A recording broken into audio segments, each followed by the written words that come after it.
ओम शांति। आज 29 मार्च 2023 के साकार मधुर महावाक्य हैं। आज की मधुर मुरली में बाबा बच्चों से बात कर रहे हैं कि तुम बच्चों को देह अभिमान रूपी अवगुण का त्याग कर देना है। इसके त्याग से सभी गुण स्वतः ही आ जाएंगे। देही अभिमानी बनो। मोस्ट बिलव्ड बाप को बहुत प्यार से याद करो तो खुशी का पारा चढ़ा रहेगा। जो भी डिफेक्ट है वो निकलते जाएंगे, जो कमियां कमजोरियां हैं वो दूर हो जाएंगी।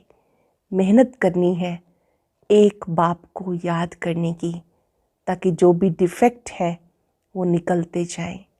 याद जो बाबा ने सिखाई है वो अनकॉमन है, असाधारण याद है, क्योंकि हम उसे याद करते हैं जो दिखाई नहीं देता है। यहाँ पर जो याद की यात्रा है ये बुद्धि की यात्रा है। बुद्धि से एक बाबा को याद करना होता है। भक्ति मार्ग में हे राम कह के याद करते हैं तो उनकी बुद्धि में त्रेता वाला राम आ जाता है। लेकिन आत्माएं जो सच्ची सीता हैं वो जानती हैं कि शिव बाबा राम आए हैं हम आत्माओं को वापस घर ले जाने, इसलिए उन्हें बहुत बहुत प्यार से याद करना है। भक्ति में गाते हैं तो मात पिता हम बालक तेरे।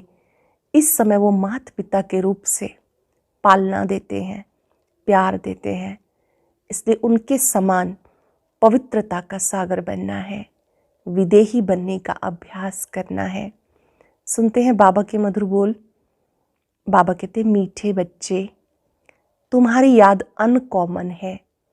जिसे तुम इन आँखों से देखते नहीं उसे तुम याद करते हो। उसकी याद से तुम्हारे विक्रम विनाश हो जाते हैं। तुम्हारी याद अनकॉमन है।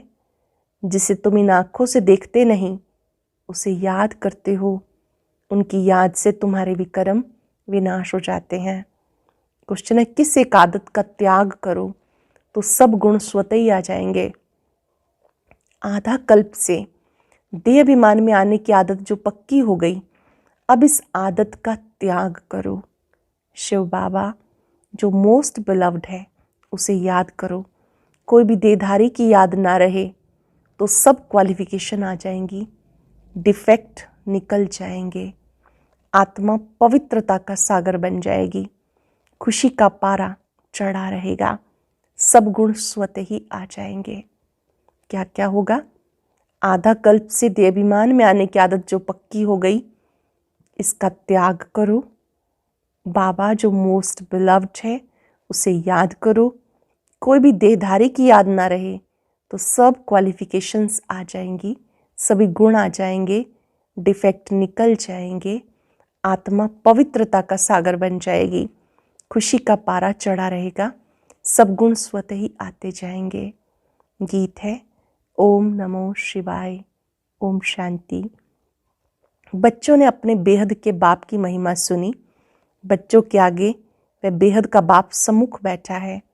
हर एक बच्चे की बुद्धि में ज़रूर आना चाहिए हम उस शिव बाबा जिसकी महिमा है उसके सम्मुख बैठे हुए हैं। जिसकी इतनी महिमा है हम उसके सम्मुख बैठे हैं। उनसे हम 21 जन्म के लिए सदा सुख का वर्षा ले रहे हैं। याद आने से खुशी का पारा चढ़ना चाहिए। ऐसे नहीं जिस समय सामने सुनते हो उस समय याद रहे फिर भूल जाओ, नहीं, भूलना नहीं चाहिए। बच्चे जानते हम फिर से अपना राजभाग ले रहे हैं तो बुद्धि चली जाती है उस निराकार बाप की तरफ। उनको बुद्धि से जाना जाता है। दिन रात बुद्धि में याद रहना चाहिए हम बेहद बाप से भविष्य 21 जन्मों का वर्षा ले रहे हैं। निश्चय तो पक्का होता ही है। लौकिक माँ बाप में निश्चय बैठा फिर उसमें संशय थोड़ा ही हो सकता है, परंतु ये नई बातें हैं। बुद्धि से बाप को जाना जाता। बच्चे जानते हम शिव बाबा के बने, उनसे वर्षा मिलना है। हम कल्प कल्प उस बाप से वर्षा लेते हैं। हर 5-4 वर्ष के बाद शिव बाबा से वर्षा लेते हैं। बुद्धि में याद आता है बाबा आप द्वारा हमें फिर से राजाई मिल रही है, हम हकदार हैं। जबकि हकदार हैं तो ज़रूर याद करना होगा। लौकिक बाप से वर्षा लेते हैं, वो तो बहुत याद पड़ जाता। इसमें अनकॉमन बात ये है, जो बाप को याद करने से हमारे पाप भस्म होंगे, इसलिए बाबा को याद करना पड़ता। लौकिक बाप की याद तो ऑटोमेटिकली रहती। इन आँखों से देखते हैं, बच्चा पैदा होता, मम्मा बाबा कहता रहता। ये बाप इन आँखों से दिखाई नहीं पड़ता, बुद्धि से याद करना है। शिव बाबा को स्थूल नेत्रों से नहीं देखा जा सकता, बुद्धि से याद करना है। हम शिव बाबा की ब्रह्मा द्वारा संतान बने हैं। 21 जन्मों का वर्षा पाने के लिए श्रीमत पर पुरुषार्थ करते रहते हैं। इसमें पहले पहले मुख्य है पवित्रता। जितना याद करेंगे बुद्धि पवित्र होती जाएगी। ऐसे नहीं समझना हम तो बच्चे ही हैं, बाबा को याद नहीं करेंगे तो विक्रम विनाश नहीं होंगे। तो कहते हम तो हैं ही बाबा के बच्चे, लेकिन वो याद की मेहनत नहीं करते। याद की मेहनत ज़रूर करनी है। बहुत बच्चे समझते हैं हम तो बच्चे हैं और बाबा को याद नहीं करते। कहते हैं ना मुख से राम राम कहो, परंतु इस राम का शिव बाबा का चित्र तो है नहीं, इसलिए मनुष्यों का बुद्धियोग चला जाता उस राम की तरफ। सदगति दाता शिव को सब भूले हुए हैं। अब तुम जानते हो शिव बाबा आया हुआ है। पहले ज़रूर रचयिता शिव बाबा आया होगा, तब स्वर्ग की रचना रची होगी। उसके बाद फिर राम का राज्य चला। अब तुम सत्युग त्रेता में राज्य करने के लिए बाप से वर्षा ले रहे हो। ये बुद्धि में चलना चाहिए। परम पिता परमात्मा शिव आते ही एक बार हैं। राम सीता लक्ष्मी नारायण आदि भी एक ही बार आते हैं। भले पुनर्जन्म लेते हैं, परंतु नाम रूप देश काल सब बदल जाता। राम सीता भी प्रारब्ध भोगने के लिए पुनर्जन्म लेते हैं। ये ज्ञान सारा बुद्धि में टपकना चाहिए तो खुशी रहेगी। कोई को भी समझाना बहुत सहज है। स्वर्ग के रचयिता बाप से तुम्हें इस समय वर्षा मिल सकता है। स्वर्ग के रचयिता बाप से इस समय तुम्हें वर्षा मिल सकता है। बेहद बाप को याद तो सब करते हैं। बाप नई सृष्टि रचते हैं तो सब सुखी हो जाते हैं। इस समय सब दुखी हैं। ये ड्रामा ही सुख दुख का बना हुआ है। सुख में कौन राज्य करते हैं? लक्ष्मी नारायण, फिर त्रेता में राम सीता। जानते हो इतने वर्ष इस घराने का राज्य चलता है। क्रिश्चियन समझेंगे हमने क्राइस्ट से राजाई पाई, फिर Edward the first, second, third past होता जाता। भारतवासियों को कुछ भी पता नहीं। तुम बच्चे जानते हो सत्युग में लक्ष्मी नारायण का राज्य था, जिसको हेवन स्वर्ग कहा जाता। जो बाप स्थापन करते हैं, पति दुनिया में आए तभी तो पावन बनाए। ये याद रहना चाहिए। हम बाप से बेहद का वर्षा ले रहे हैं, श्रीमत पर और धारणा कर रहे हैं। बाबा से वर्षा ले रहे हैं, श्रीमत पर चलकर, धारणाओं पर चलकर। ये भूलना नहीं चाहिए। बरोबर शिव बाबा कल्प पहले भी आया था, जिसका यादगार भी है, फिर से आया हुआ है। पहले आते हैं निराकार शिव बाबा, वो आकर तुम्हें देवी देवता बनाते हैं। सत्युग में लक्ष्मी नारायण प्रैक्टिकल में राज्य करेंगे, फिर भक्ति मार्ग में पुजारी बन चित्र आदि बनाएंगे। लक्ष्मी नारायण का इस समय कोई एक्यूरेट चित्र नहीं है, फिर प्रैक्टिकल में आएंगे। अब शिव बाबा तुम्हें प्रैक्टिकल में पढ़ा रहे हैं ब्रह्मा द्वारा। कितनी सीधी बात है। और कोई भी स्कूल में ऐसे नहीं कहेंगे तुम्हारी आत्मा पढ़ती है, टीचर की आत्मा हमें पढ़ाती है। वह सब मनुष्य मनुष्यों को पढ़ाते। वास्तव में पढ़ती आत्मा है। आत्मा ही ऑर्गन्स द्वारा पढ़ती है, कानों के द्वारा सुनती है, मुख से बोलती है। छोटी सी बिंदी कितना कमाल करती है। आत्मा कहती मैं अब बैरिस्टर बन गया। नॉलेज से बैरिस्टर बनते हैं। यहाँ तो वंडरफुल बात। निराकार शिव बाबा निराकार आत्माओं से बात कर रहे हैं। आत्मा में संस्कार रहते हैं, मनुष्य भूल जाते हैं। निराकार बाप इन द्वारा समझाते। उनका एक ही नाम शिव है। तुम भी कहते हो शिव बाबा, बुद्धि ऊपर चली जाती। लौकिक बाप को याद करने से शरीर याद आ जाता। शिव बाबा का शरीर तो है नहीं, परमात्मा का मंदिर ही निराकारी रूप का बना हुआ है। आकारी देवताएं हैं, साकारी मनुष्य हैं। वो है ही निराकार शिव। तुम्हारी आत्मा अब नॉलेजफुल बन रही है। बाप कहते मैं निराकार हूँ, मेरे में सृष्टि के आदि मध्यंत की नॉलेज है। मैं तुम्हें पढ़ाता हूँ इस मुख द्वारा, तुम भी मेरे समान नॉलेजफुल बन जाओ। ये नॉलेज सिवाय निराकार बाप के कोई दे नहीं सकता। ये नॉलेज कौन देते हैं? निराकार बाप। निराकार परमात्मा को नॉलेजफुल, ब्लिसफुल, पतित पावन कहा जाता। बाप कहते पुरानी दुनिया को बदल, नई दुनिया मैं ही बनाता हूँ। जैसे मुझ निराकार में सारे झाड़ की नॉलेज है, वैसे तुम आत्माओं को बनाता हूँ। तुम्हारी आत्मा भी ऐसे नॉलेजफुल बनती है, तुमको आप समान बनाता हूँ। इस सृष्टि के आदि मध्य अंत की नॉलेज सुनने से तुम चक्रवर्ती राजा रानी बनेंगे। मनुष्य मनुष्य को देवता नहीं बना सकते, बाबा ही मनुष्य को देवता बनाते हैं और कोई भी मानव को देव नहीं बना सकता। बाबा है ज्ञान का सागर, पवित्रता का सागर। बच्चों को आप समान बनाते हैं तो सब गुण होने चाहिए। फिर तुम देवता बनेंगे तो क्वालिफिकेशन बदल जाएगी। बाप की क्वालिफिकेशन अलग है। बाबा के क्या गुण हैं? ज्ञान का सागर, सुख का सागर, पवित्रता का सागर। तुमको भी बनना है। बाप पवित्रता का सागर है, हम आधा कल्प पवित्र रहते हैं। बाबा कहते ड्रामानुसार तुम पतित बनते हो, मैं आकर तुम्हें पावन बनाता हूँ 21 जन्म के लिए। सिर्फ तुम मेरी श्रीमत पे चलो, मुझे याद करो, दूसरा ना कोई। मैं तुम्हें स्वर्ग का मालिक बनाता हूँ। बाप को भूल और किसी की याद में रहेंगे तो डिफेक्टेड हो जाएंगे। बाबा के अतिरिक्त किसी और को याद करेंगे तो डिफेक्टेड हो जाएंगे। शिव बाबा है मोस्ट बिलव्ड, सबसे प्यारा बाप। तुम्हारा नाम भी गाया हुआ है, वंदे मातरम। तुम्हारी आत्मा पवित्र बनती है, तुम पवित्र बन भारत को स्वर्ग बनाते हो। तुम्हारा नाम बाला है, शिव शक्ति पांडव सेना। तुम पांडव भी हो क्योंकि परमधाम की यात्रा पर युद्ध के मैदान में खड़े हो, माया पर जीत पाने के लिए। बच्चे जानते हमें बाबा जैसा मास्टर ज्ञान सागर, पवित्रता का सागर बनना है। देह का अहंकार टूट जाना चाहिए।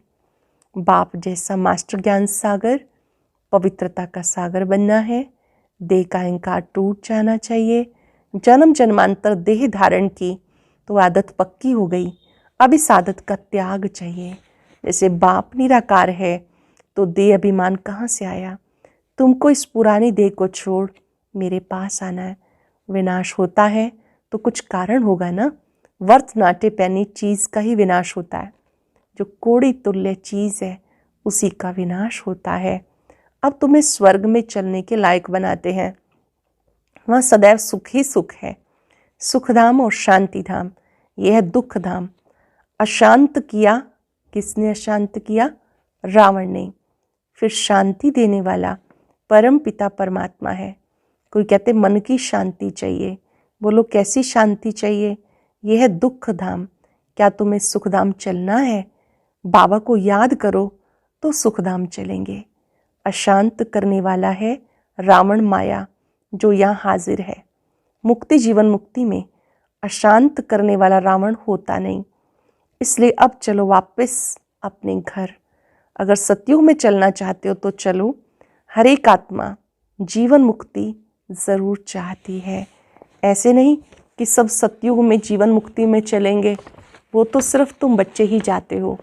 बाकी जो आत्माएं ऊपर से आती हैं वह पहले जीवन मुक्ति में है, मतलब वो आत्माएं पहले सुख प्राप्त करती हैं। जो भी आत्मा ऊपर से आती है पहले वो सुख का अनुभव करती है, माया की परछाया नहीं लगती। सतो प्रधान बन फिर सतो रजोतमों में आते। माया के होते हुए आत्मा को सुख जरूर भोगना है। दुख नहीं हो सकता क्योंकि पवित्र है ना। फिर अपवित्र होने से दुख पाएंगे। ऐसे नहीं आने से दुख पाते हैं, ये सुख दुख का खेल बना हुआ है। बाबा के ख्यालात चलते रहते। मनुष्यों को भीति देने के लिए बोर्ड लगाना चाहिए। सिर्फ चित्र देख मनुष्य मूंझते हैं। समझो शिव बाबा का चित्र रखते हैं, नीचे लिख देते हैं DT world sovereignty is your god fatherly birthright. मनुष्य चित्र देख कहेंगे भगवान ऐसा थोड़ा ही होता है, भगवान का रूप क्या है? फिर भी लिखा हुआ रहता, बहनों भाइयों आकर बेहद बाप से 21 जन्म सदा सुख का वर्षा पाने का पुरुषार्थ करो। वह तो जब कोई सम्मुख आए तब समझाया जाए, निमंत्रण देते हैं। दिन प्रतिदिन बहुत शॉर्ट बनाना होता, पिछाड़ी में शॉर्ट होता जाएगा। मन मना भव सबसे शॉर्ट है, मन मना भव। मन ही मन बाबा को याद करना, बाप को याद करो, उनसे वर्षा लो। लिखना चाहिए, बहनों भाइयों, सतयुग की राजाई 21 जन्म के लिए बाबा से आके प्राप्त करो। इस होवनहार लड़ाई से पहले, इस लड़ाई से स्वर्ग के द्वार खुलते हैं, ये कोई दुनिया नहीं जानती। तुम जानते हो, इस लड़ाई से ही भारत सुखधाम बनेगा। वह कोशिश करते हैं लड़ाई ना लगे। तुम जानते इस महाभारी लड़ाई से महाविनाश होना है। सब आत्माओं को वापस जरूर जाना है, क्योंकि खेल पूरा हुआ, फिर से पाठ बजाने आएंगे। तो युक्ति से लिखना चाहिए। तुम हो रूहानी पंडे, वो हैं जिस्मानी देहधारी पंडे। तुम अपने को विदेही आत्मा, देह से अलग समझते हो। तुम समझते हो बाबा हम आत्माओं को ले जाएंगे।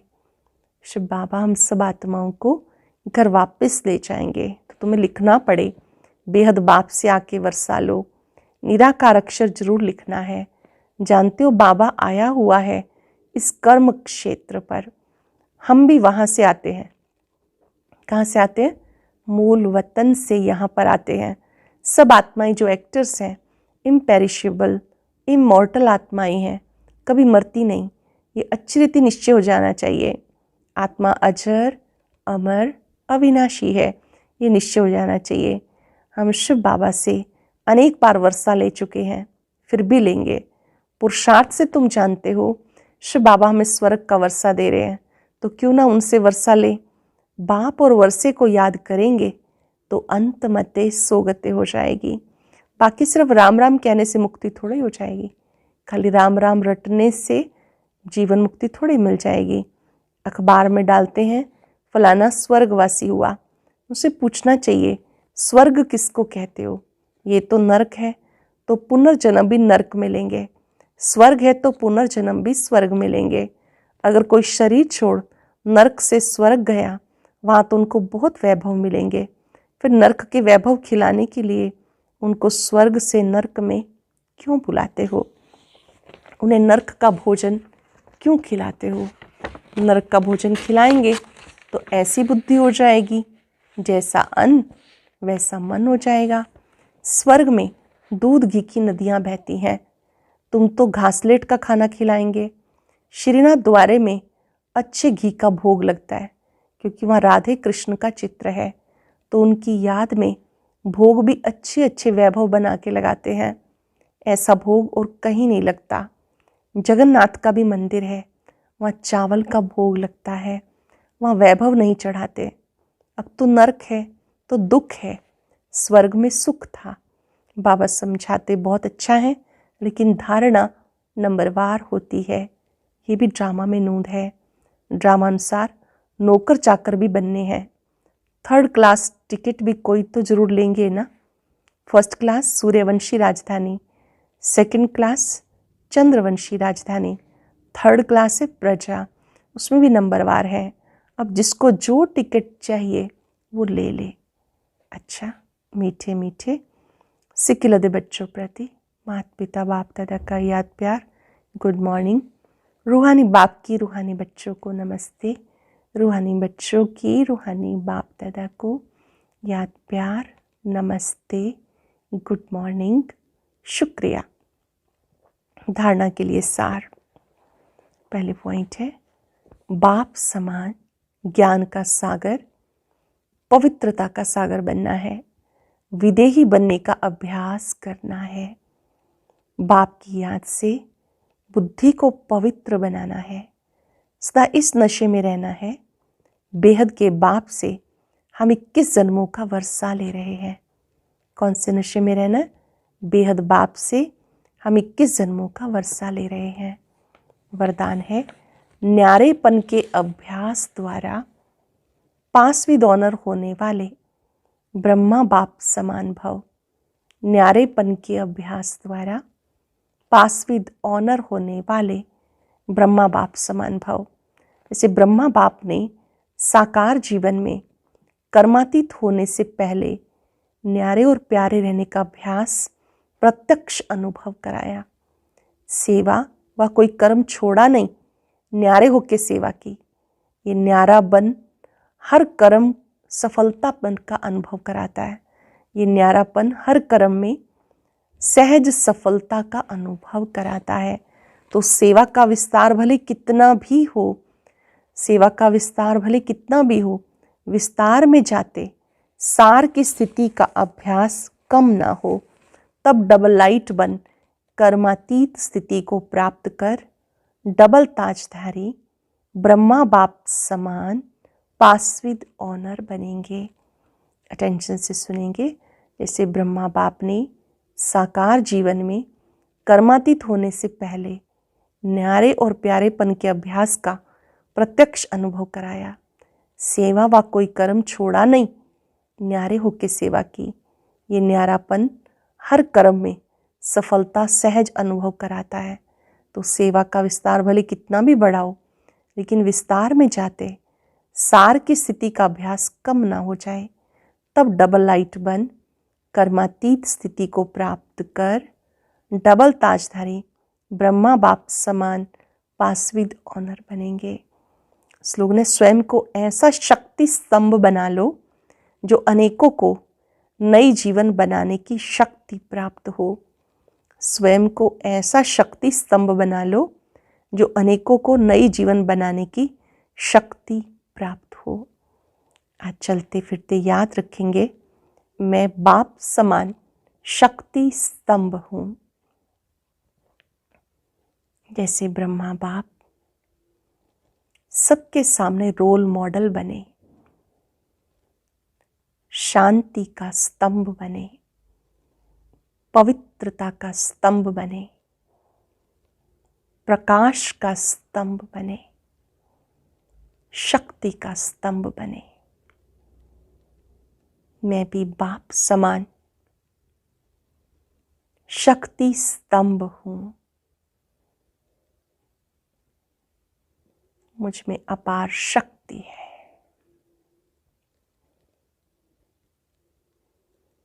सर्वशक्तिवान की सभी शक्तियां मेरे साथ है।